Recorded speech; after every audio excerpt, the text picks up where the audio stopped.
اللہ رب العزت نے مسلمانوں کے ایک دوسرے پر حقوق رکھے ہیں، جس سے مسلمان ایک دوسرے کے حقوق ادا کر کے ایک اچھا معاشرہ تشکیل پا سکتے ہیں۔ ان میں سے مسلمانوں کا مسلمانوں پہ یہ بھی حق ہے کہ جب کوئی مسلمان بندہ بیمار ہوتا ہے تو دوسرے مسلمان کو اس کی عیادت کے لیے حکم دیا گیا ہے کہ مسلمان مریض کی عیادت کر کے اپنے لیے بے شمار اجر و ثواب حاصل کر سکتے ہیں۔ حضور علیہ الصلوۃ والسلام کا فرمان مقدس ہے، حضرت ثوبان رضی اللہ تعالیٰ عنہ روایت کرتے ہیں کہ حضور علیہ الصلوۃ والسلام نے فرمایا جب کوئی بندہ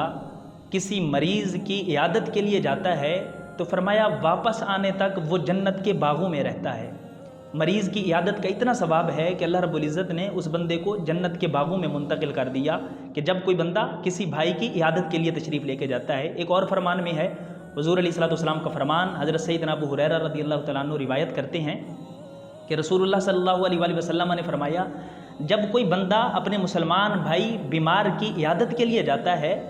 تو آسمان سے ایک فرشتہ پکارتا ہے، اور وہ کیا پکارتا ہے؟ وہ کہتا ہے کہ تو مبارک ہے،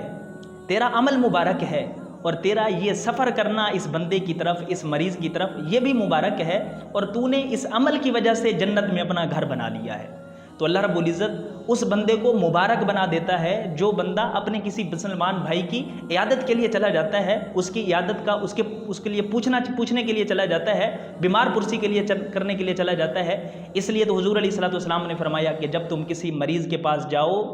تو اس سے اپنے لیے دعا کروایا کرو، کیونکہ وہ اللہ رب العزت کے زیادہ قریب ہوتا ہے۔ روایت میں آتا ہے حضور علیہ الصلوۃ والسلام نے فرمایا کہ قیامت کے دن اللہ رب العزت بندے سے پوچھے گا کہ اے بندے میں بیمار تھا تو نے میری عیادت کیوں نہیں کی تھی؟ بندہ عرض کرے گا مالک تو ان چیزوں سے پاک ہے۔ تو پھر حضور علیہ الصلوۃ والسلام نے فرمایا، اللہ رب العزت فرمائیں گے کہ اے بندے کیا تجھے خبر نہیں تھی کہ فلاں بندہ بیمار تھا تو نے اس سے پوچھا تھا؟ کیا تجھے خبر نہیں تھی کہ اگر تو اس سے پوچھنے کے لیے جاتا تو مجھے وہاں پاتا؟ تو مریض کی عیادت کرنا اس میں اتنا بڑا ثواب ہے کہ اللہ رب العزت بندے کو جنت میں اپنا گھر بھی دے دیتا ہے اور دنیا کی نعمتیں بھی عطا کر دیتا ہے۔